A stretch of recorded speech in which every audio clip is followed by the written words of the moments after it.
what is man? And I'm getting that from Psalm 8:4, and I'll read the entire psalm, but really it says, what is man that you are mindful of him, and the son of man that you care for him. Now there's a couple other verses that I'll get to, but it's just this idea of what is man, because I think this film really actually tries to talk about why do we even care about murder, and to why do we strive so passionately to end it, like eradicate it completely, not just mitigate the circumstances or trade-offs. As Thomas Sowell's favorite quote is, there are no solutions, only trade-offs. Yeah. Is but trying to do different trade-offs. And it really starts with the quote it's attributed to the mother of precog, which is, there's nothing more destructive to the metaphysical fabric that binds us than the untimely murder of one human being by another. And when I heard that, I was like, that's actually kind of true. Like, they're not ascribing the Imago Dei to the human being, to the human beings, but really, that isn't that kind of what God says when he goes, Yeah. by he who sheds blood, by his By blood man's will be sure. will be shed. And I butchered that. It's in Genesis. Look it up, people. It's very easy to find these verses. It'd be But Genesis 9, I think, right after the exactly. flood. See, just get a Miles in your life. But it's this thing where God takes very seriously his image, because you attacking since you can't directly attack him, you attack his image, and he takes that very seriously. The quote that I had was, science has stolen most of our miracles. In a way, that is the precogs, give us hope of the existence of the divine. Because this idea you get a lot of times is, if there is a future, then it has to have been planned, right? It's just kind of this interesting thing where it's like, people jump down that route completely. So if you can see the future, that means the future is actually planned. It's not cause and effect. Because if it's cause and effect, then you actually can't see the future, because the causes happen, but the effect hasn't happened yet. So you can't see the future. So if you can see the future, that means there has to be some sort of spiritual, metaphysical thing going on.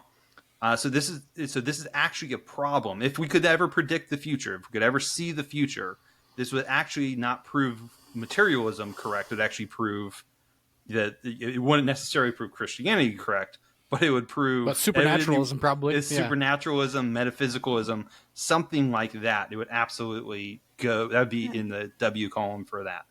One of my favorite lines in it is, if there is a flaw, it's human, and it always is. And I quoted this the last episode I was on, Ecclesiastes, where it said, God has made man upright, but he is sought after many schemes. And it's this idea that this precog system actually could have been a lot better if they had just acknowledged the minority reports. Yeah. The minority reports brought the whole system down. There was no audit, and the whole thing was, we don't have time to allow humans to make their own actions, to take their own actions. And there's some work by a famous atheist, Sam Harris, and he's a materialist, and he basically believes we're all, it's like if you meat machines essentially. And his whole thing is, if we can interject into people's lives in certain times of their lives, whether via medication or diet or whatever, we can engineer human beings towards better behaviors, towards better outcomes. And essentially, it's in a way to eliminate human agency, because humans are flawed and humans are going to make the wrong decision. This was when he had a famous quote that I actually memed, that he said, he was talking about the whole Twitter and other social media platforms suppressing the Hunter Biden laptop story. And his whole thing was Hunter Biden wasn't running for president, but if people out there knew what Hunter Biden had done, then they may have voted for Trump. And he was like, Trump was an existential crisis, so we needed to take freedom away from people so that they would make the right decision. Yeah. And so if you ever want to know how terrible systems are going to go, just listen to the people who are actively trying to create essentially pre-crime technology by interfering in the lives of human beings so that they can make quote unquote better or better choices that produce better outcomes. And like I said, I was going to read all of Psalm 8, and it's this beautiful psalm. It's talking about the majesty of God, but then it relates to humans and why would this God relate to human beings here? And it says, O Lord, our Lord, how majestic is your name in all the earth. You have set your glory above the heavens. Out of the mouth of babies and infants, you have established strength because of your foes to still the enemy and the avenger. When I look at your heavens, the work of your fingers, the moon and the stars which you have set in place, what is man that you are mindful of him, and the son of man that you care for him? Yet you have made him a little lower than the heavenly beings and crowned him with glory and honor. You have given him dominion over the works of your hands. You have put all things under his feet, all sheep and oxen, and also beasts of the field, the birds of the heavens, and the fish of the sea, whatever passes along the paths of the sea. O Lord, our Lord, how majestic is your name in all the earth. And again, it's this idea when we step back away from, when we stop focusing on God and this majesty of God and him as a person and not just this natural force, we invariably will forget what man is.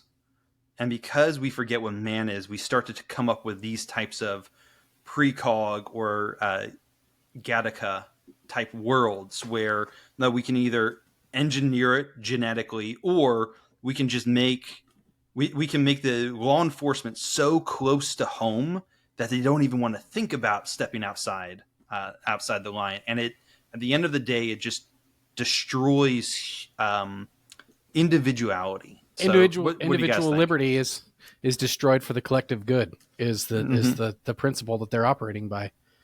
And yeah, I saw something very similar as the attack on the image of God. There is dehumanization is the key to pre-crime actually working against two groups of people. The first group that you have to dehumanize are the precogs, even though they're kind of divinized in the minds of the public. They treat them like prisoners and they sedate them. And then you also have to do that to the inmates. You have to judge them before their crime.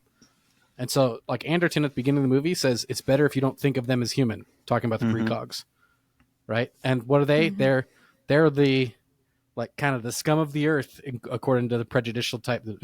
They were children of heroin addicts, brain damaged people who were experimented on.